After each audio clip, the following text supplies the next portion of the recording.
Oh, saan ka pupunta? Ba't bihis na bihis ka? Ay, oo nga pala, nakakalimutan kong sabihin sa'yo. Magkikita-kita kami ngayon ng mga kaibigan ko. Mga dalaga pa kasi kami nung huli kaming nagkita-kita eh. Tumigil ka, hindi ka aalis.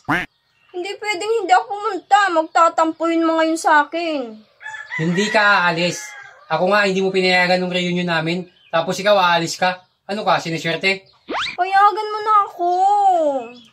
Bakit pa gusto mong pumunta doon, ha? Alam mo kung bakit? Bakit? Kasi, ibabalita ko sa kanila na ang gwapo-gwapo ng napangasawa ko. Parang tanga to. Oo nga, ipagmamalaki kita. Ewan ko sa'yo. Sige na nga, pumunta ka na doon. Ay, teka. May pera ka ba? Wala nga eh. Oh, ito. 5K. Libre mo sila, ha?